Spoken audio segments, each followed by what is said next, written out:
Bonjour à tout le monde. Aujourd'hui, c'est vendredi, le 9 juin 2023.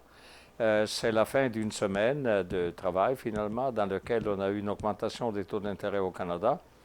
Et puis, ça, c'était prévu. À présent, la semaine prochaine, on devrait avoir peut-être M. Powell de la Réserve fédérale américaine, que lui aussi devrait augmenter les taux d'intérêt. Les rumeurs veulent, mais les rumeurs, ça vaut dire ce que ça vaut. Les rumeurs veulent qu'il va sauter. Il va sauter une augmentation des taux pour le moment.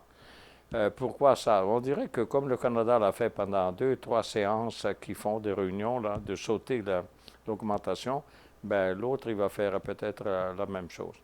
Vrai, pas vrai, on ne sait pas. Mais de toute façon, les taux d'intérêt sont rendus à un niveau qui représente les objectifs que ces deux messieurs s'étaient donnés dans les banques centrales.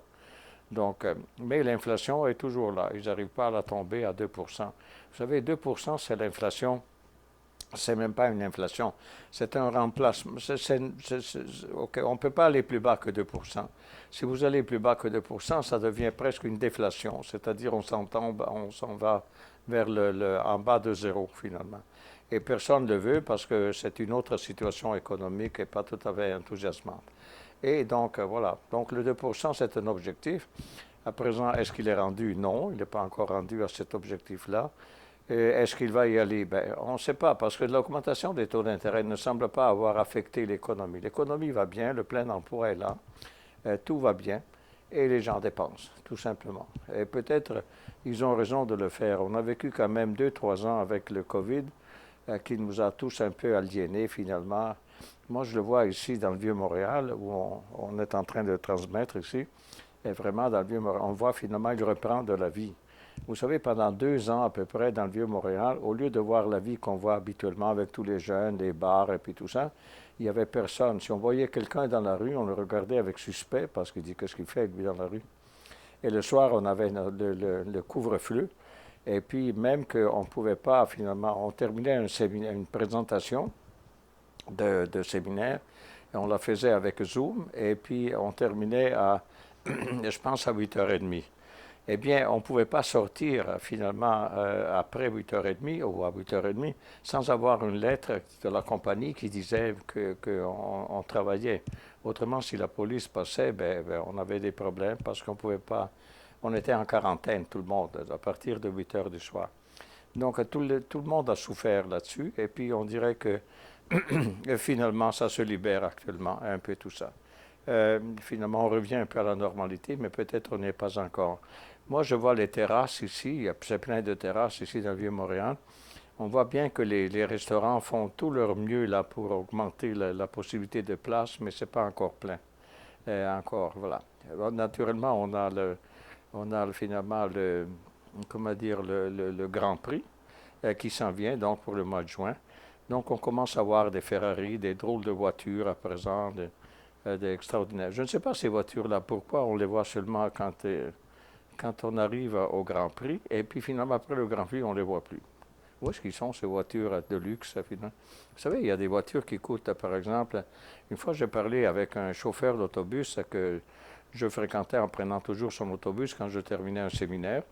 Et puis, il me disait que finalement, un autobus, ça valait 450 000 l'autobus que lui, il conduisait. Mais c'est l'équivalent d'une Ferrari, je crois, à peu près, c'est ça. Bon, une fois dit tout ça, de quoi on va parler aujourd'hui? Aujourd'hui, on va parler, regardez le titre. Le titre est le Léviathan. Mais c'est quoi le Léviathan? Ben, le Léviathan, c'est un monstre biblique, un monstre, mais pas seulement biblique, mais dans plusieurs religions anciennes, il y avait ce monstre. Il dit, regardez, c'est un monstre, c'est un monstre colossal, un dragon, un serpent, un crocodile, mais personne n'a pu vraiment définir comment ce que c'est, est capable d'anéantir la planète. Et pourquoi le titre Léviathan et pourquoi anéantir la planète comme symbolisme? C'est simplement parce que on dit que là, par exemple, l'effet de serre, en fait, tout ce que l'activité humaine fait, pollue l'air et pollue tout, et donc finalement, on s'en va vers la catastrophe, la fin de la planète. Donc finalement, ça devient le Léviathan qu'on se créerait nous-mêmes en tant qu'être humain avec notre activité. Qui a lancé vraiment le mot Léviathan? Pour vous dire, vraiment le rendre fameux, parce qu'il n'était pas vraiment courant comme terme, c'est M. Thomas Hobbes, voyez-vous. Thomas Hobbes, que lui a vécu, regardez, 1588, 1679, C'est un des rares qui a vécu presque 90 ans. À l'époque, là, on ne vivait pas 90 ans, on vivait 50 ans, 55, puis paf, c'était fini. Et puis ce monsieur a écrit un livre, justement, qui est le Léviathan. Et il a écrit le livre en 1651, et c'est un livre sur le contrat social. Et c'est dommage qu'on ne puisse pas en parler ce soir, mais aujourd'hui, parce que c'est vraiment très intéressant, le contrat social. Ce monsieur a risqué de se faire brûler vivant, parce que finalement, il niait le pouvoir des rois, il niait le pouvoir finalement divin qu'avaient les rois et tout ça. Et il disait que le vrai pouvoir d'un État venait du citoyen. C'était un peu révolutionnaire dire ces choses-là à l'époque, naturellement. Mais le contrat social, vous savez, toutes les lois qu'on a aujourd'hui, au moins au Canada, aux États-Unis et dans plusieurs pays occidentaux, ce sont tous des lois basées sur le critère du livre Léviathan, écrit par M. Thomas Hobbes. On pourra en parler à une autre occasion, mais c'est vraiment très intéressant. Donc, c'est quoi cet effet de serre dont on dit que finalement ça va détruire la planète et puis tout ça? Bon, ben, l'effet de serre, il y a un site internet parmi la bibliographie on ajoute aux vidéos qui vient comment dire, de l'organisme fédéral canadien sur l'environnement. Allez le voir, vous verrez, c'est intéressant. Il nous dit que le fait de serre, c'est quoi? Il dit après vous, présent une serre, c'est quoi? Donc, c'est un endroit fermé où les rayons du soleil arrivent et puis chauffent la serre et naturellement, la chaleur rentre, mais elle ne sort plus.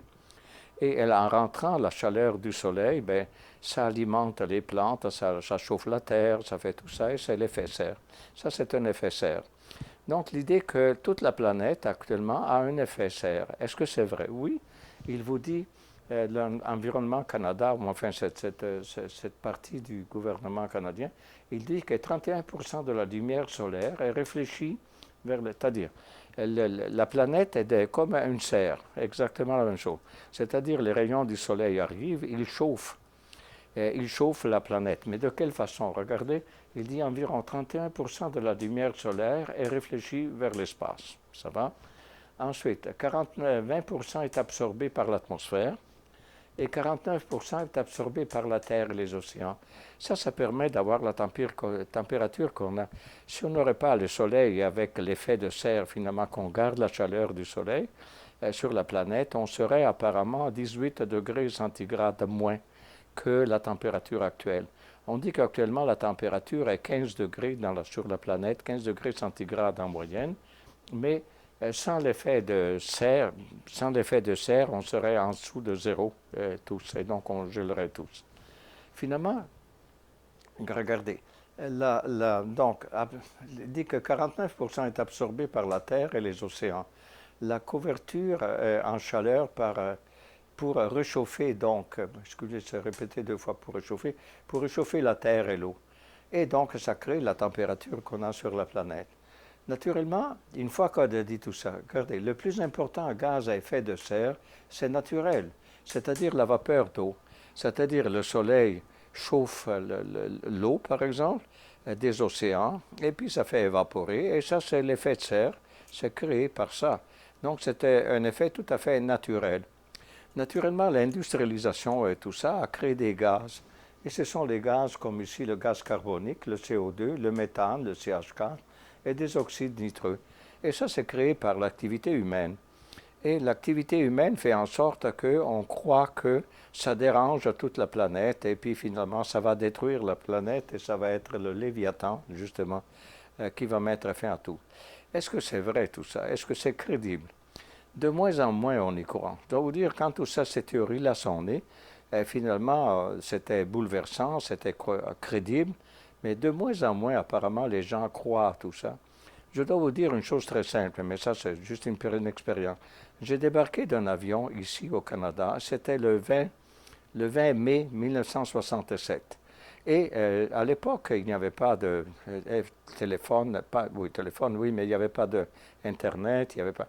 Donc, j'ai rempli une carte postale, c'est ça qu'on faisait à l'époque, c'était la poste, et j'ai écrit à ma famille en disant, ah, ici il fait froid, il fait 12 degrés, parce que je venais d'un pays plus chaud que finalement le Canada.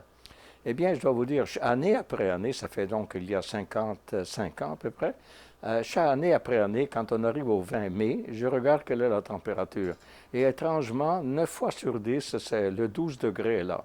Donc pour moi, le réchauffement, j'y crois pas trop, mais c'est juste mon expérience à moi, très naïve, si vous voulez. Mais non seulement, mais regardez, à un certain moment, quand j'étais en Europe, très souvent avec ma femme, on allait voir regardez ici, hein, je voulais vous montrer, est-ce qu'il est là? Oui, il est là. C'est le four Capas, ici. Ça ne vous dit rien, probablement, le four Capas. Mais c'est, comment dire, une montagne d'environ 2500 mètres de hauteur, donc c'est très haut. C'est dans les Alpes suisses. Et donc, nous, on partait de la ville de Milan, où j'habitais, et puis on faisait quelques kilomètres en voiture, on rentrait en Suisse et on montait sur le four Capas. Et le four Capas, à 2500 mètres, pourquoi il était renommé, ce four Capas? Parce qu'il y avait aussi un film de James Bond, le Goldfinger, qui était tourné en partie au four Capas. On arrivait là et au sommet des 2500 mètres, on pouvait parquer un moment la voiture et on sortait de la voiture et on avait le glacier du Fourca. C'est le glacier qui était là, pratiquement, on pouvait presque toucher la glace. Eh bien, je suis retourné 30 ans plus tard et la glace n'était plus là. Et la glace avait reculé de beaucoup. Là, je me suis dit, ça c'est l'effet de serre, l'effet que l'humanité crée finalement des gaz qui perturbent. En réalité, ce n'est pas vrai. Si vous regardez pour le four Capas, c'est marqué que ça fait 150 ans que le glacier recule. Mais il y a 150 ans, il n'y avait pas l'effet des gaz CO2 puis des affaires comme ça. Donc c'est une affaire tout à fait naturelle qui reculait. Imaginez, il a reculé d'un kilomètre point 3, c'est-à-dire 1300 mètres, le glacier a reculé en 150 ans. Donc déjà quand moi je le voyais, en arrêtant la voiture qui était tout près, en réalité il était déjà en retrait depuis longtemps. Et ça a continué. Donc c'est à peu près ça. Est-ce qu'on doit y croire à cette affaire de finalement effet de serre créé par l'humanité? Ou c'est simplement du grand narcissisme humain, afin de croire que nous, on est tellement bons qu'on perturbe la planète? Parce que, je dois vous dire, ça vient des doutes là-dessus, à un certain moment. Moi, je suis un vieux de la vieille, si on peut dire comme ça. Regardez ici en bas, les prévisions qu'on faisait. En 1950, on disait déjà que en l'an 2000, on aurait des voitures volantes. Est-ce qu'on a des voitures volantes en l'an 2000? Non. Ensuite, en 1960, on disait que le pétrole, encore 10 ans, puis il n'y en avait plus sur la planète, c'est fini, là, on devait tous aller à pied ou par la voile. En 1970, je ne sais pas, il y avait l'aérosol. Vous savez, un aérosol, on presse le bouton, puis il y a l'aérosol. Et on dit que l'aérosol refroidit l'air. Et donc, on avait dit, à cause des aérosols, de l'activité humaine et tout ça, on se retrouvait finalement avec une nouvelle ère glaciale, donc le contraire d'actuel, l'ère glaciale. On sait que ce n'était pas vrai. Et en 1980, on disait que la couverture de glace de la planète et tout ça disparaissait, alors qu'elle est toujours là. Moins, mais elle est toujours là. La question est-ce que nous, les êtres humains, on est tellement puissants de détruire la planète ou de faire quelque chose? Moi, je n'y crois pas. Je crois que, voyez-vous, la Terre existe depuis à peu près 4,5 milliards d'années. Et ensuite, il y a la vie sur la Terre est à peu près un peu moins que 4 milliards. Pas nous, êtres humains, mais disons la cellule vivante, et puis qui évolue, puis que ça devient, tôt ou tard, ça devient nous-mêmes, enfin, d'êtres humains. Et donc, finalement, est-ce que c'est possible qu'en 4,5 milliards, la Terre n'a pas vécu beaucoup de choses, de chaleur et de froid, et puis de toutes ces choses-là, et nous sommes toujours là, elle est toujours là. Est-ce que ça se peut que parce on se met à produire du gaz CO2 à présent avec l'industrie, ben là c'est fini et on détruit la planète? Moi personnellement, je n'arrive pas trop à y croire. Mais à part mon expérience personnelle du 20 mai 1967, qui est vraiment peut-être très naïve, mais regardez, il y a des théories qui disent ici, voyez-vous, il y a par exemple le paradoxe du jeune soleil faible. Ça, si vous allez sur Internet ou la référence qu'on vous en joint ici, la référence, elle vous dit que c'est quoi le paradoxe du jeune soleil faible? C'est qu'on dit que le soleil, il y a quelques millions d'années en arrière, ne donnait pas toute l'énergie qu'il donne aujourd'hui. Il donnait 70% seulement d'énergie contre le 100% qu'il donne à présent. Quelque chose de commun. Donc on était au froid finalement au bout de la ligne. Mais après, la planète, le soleil a continué à produire plus d'énergie Et puis finalement, on a la température qu'on a aujourd'hui. Ensuite, il y a une autre théorie. Donc, ça n'a rien à voir avec l'effet serre, l'effet de serre. L'effet de serre créé par les gaz. Ensuite, il y a aussi l'effet iris. C'est quoi l'effet iris? C'est que, vous savez, on ne parle jamais de nuages. On dit toujours, ah ben, le gaz créé par l'être humain, il s'en va dans l'atmosphère et l'atmosphère se réchauffe et donc la chaleur finit pour réchauffer l'océan, puis ta. Ça, c'est la théorie finalement de tout ce qui est le risque de l'effet de serre créé par les humains. Mais regardez, l'effet iris, il dit la chose suivante. Il dit qu'il y a des nuages. Vous savez, les nuages, il y a différents types de nuages. Il y a le nuage qu'on voit, celui qui nous donne l'orage, par exemple, mais il y a des nuages beaucoup plus hauts qui s'appellent cirrus. Eh bien, quand les cirrus reçoivent l'énergie et finalement la chaleur, ils disparaissent et la chaleur est dispersée en dehors de la planète, si on peut dire comme ça, parce que les cirrus sont très très très hauts dans l'atmosphère. Ils sont dans la stratosphère ou la protosphère, enfin, peu importe le nom. Et ça, c'est pour vous dire qu'on n'y croit pas vraiment, plus tellement. Les statistiques disent que les gens sont de plus en plus sceptiques à l'idée qu'on s'en va vers une destruction de la planète à cause des êtres humains avec la création de CO2 puis de gaz naturel. Entre autres, vous savez, quand on parle de le CH4, ça c'est le méthane. Qui crée le méthane, vous savez?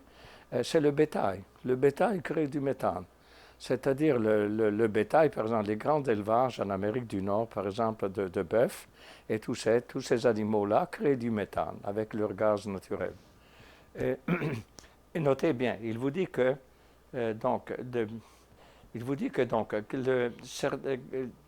49% est absorbé par la terre et les océans, donc de la chaleur du soleil, converti en chaleur pour réchauffer la terre et l'eau. Ça, on l'a dit.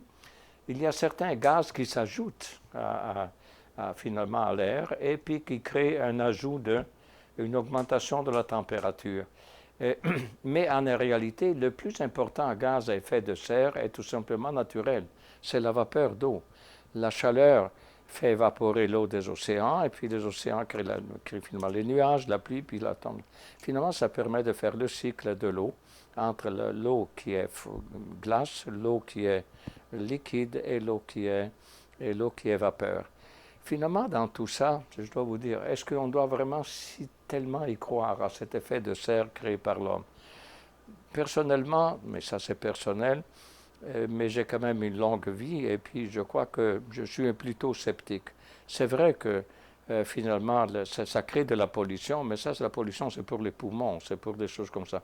Mais la nature, elle sait très bien se sauver toute seule et trouver des soupapes de solutions à des problèmes que nous, on peut créer. Et est-ce que c'est vrai que nous, on peut créer des problèmes à la nature, imaginez, sur une planète qui existe depuis des milliards d'années? Et finalement, je ne pense pas. Finalement, c'est vrai que si on peut nettoyer l'air et la rendre plus propre, ça oui, ça c'est absolument, c'est bon. C'est bon parce qu'autrement on devient tous asthmatiques et puis tout ça. Mais de là à dire que la planète est en catastrophe à cause de le réchauffement de la planète et on doit faire tout pour ne pas réchauffer la planète, le réchauffement est très, très, très relatif. C'est ça que ça veut dire. Bon, mais c'était tout pour aujourd'hui.